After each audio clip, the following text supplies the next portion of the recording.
Jeremiah, the prophet, complained against the prophets who were lying to the people, telling them that God wasn't angry with them. They would not be turned over to Nebuchadnezzar for judgment. Soon the treasures of the house of the Lord will be brought back from Babylon and returned to Jerusalem. And some of this is after Babylon had already sacked it and all this.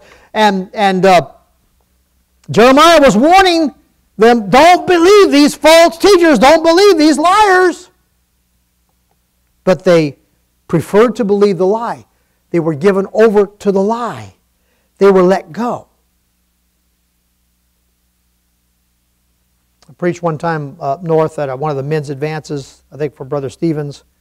I don't think it was ours. I think it was his men's retreat. But anyway, and I did it on this business how God turns a man over to the control of the whore if he displeases God.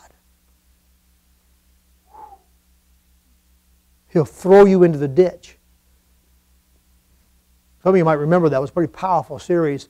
I remember after I preached a couple of those sessions, I'd go to my bunk at night. I just happened to be bunking where those guys, I was in my own bunk, but they had, anyway. And I could hear these guys talk about that till 3 and 4 in the morning. They were so impacted by that principle. Here's the principle. If God has set His heart against you, that might explain why you're so dumb. Why all of a sudden you don't think very clear. See? People are doing the stupidest things. They're voting in the stupidest ways imaginable. They're behaving in ways that are just scary dumb. Why?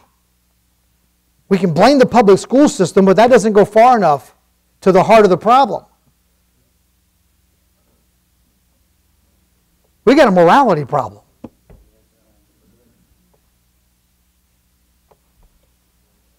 Another way God will ensure a people will not prosper who have forsaken Him is by bringing them under the power of a foreign nation. So there are 3 ways we've looked at. One of them is God lets people go to the evil they're pursuing. He delivers them and turns them over to the control and the power of the evil they're pursuing, which corrupts them and corrodes them even more until He lets them go further and more deeply into the control of the evil they're pursuing. The second thing He does, He'll turn them over to lies. He'll let them believe all kinds of stupid things. Now, He'll send a voice out there like mine that'll say, hey, God has surrounded you with a bunch of lying preachers. He's surrounded you with a bunch of lying prophets. Hey, these are lies. And that's what the Brain Massage show is all about, and that's what this ministry is all about. But there comes a point at which they don't listen. They're like old dumb Ahab. I hope we're not there. I hope we're not at that place. But I'm just telling you, this is what happens. This explains why the nation as a whole is behaving so insanely.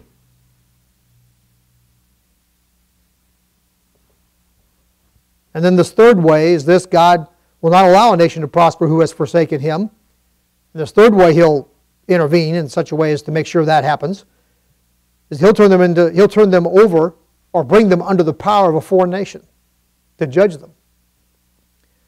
You see, God promised blessedness upon His people, and He promised that His blessedness upon them would include freedom from debt to other nations. Did you know that? I mentioned Deuteronomy 15 earlier. Well, referring back to that passage, Deuteronomy 15, 1-5, God said, you will lend to other nations, but you will not borrow from them. This nation should never be borrowing from any foreign nation, ever.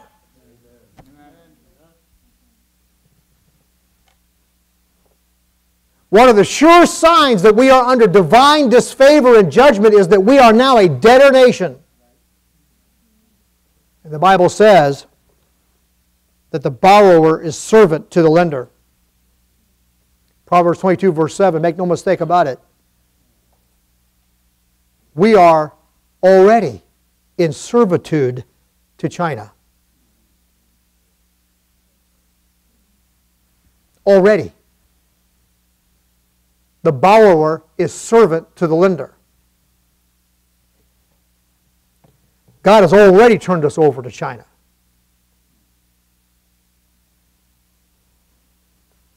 When are you going to wake up? Ways that a nation leads its people into poverty. This message must be taken with last week's message to bring the whole picture together.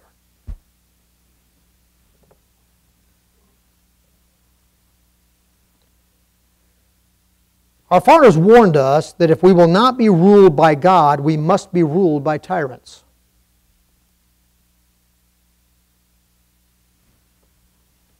I will say that again. Our founders said in one way or the other, different ones at different times, essentially what boils down to this. If we refuse to be ruled by God, we must be ruled by tyrants.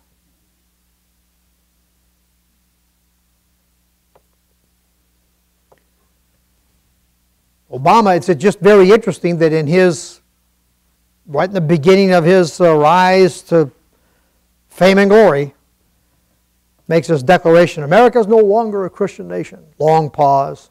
At least not just.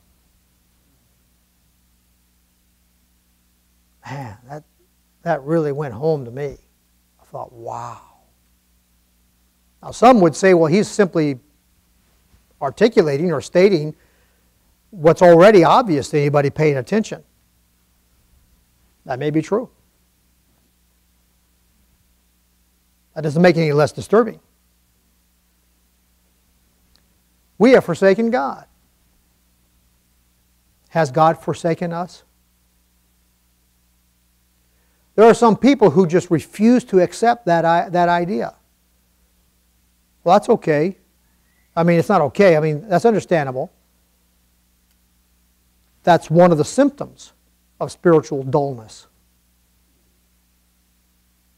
There's always a remarkable thing that develops among a people who are about to be clobbered by God. Just before the clobbering starts, they think they're really okay with God. It always happens that way. Read the Bible. Every time. Just before the hammer falls upon a people, they will say, we're okay with God. God's on our side. Well, God's not going to judge us. Every time. It's bizarre. Israel was that way before Sennacherib came and clobbered them. Judah was that way just before Babylon came and clobbered them. Now, by the way, not everybody. There was a remnant. There was a Jeremiah out there preaching, thrown into the pit half the time. And there was a Jeremiah out there preaching, and there was an Ezekiel, and there were some men out there preaching the truth. But most of the people just would not accept the idea that they were in trouble with God. They thought their problems were coming from somewhere else. In fact, they thought Jeremiah was the problem. It's guys like you, Jeremiah, you're the one that's creating the problem. Or they'll point to some foreign nation and say, well, that's the problem. The threat's out there, the threat's over here. Let me tell you something, the threat is the throne of heaven. That's where we have the biggest danger right now facing us as a nation.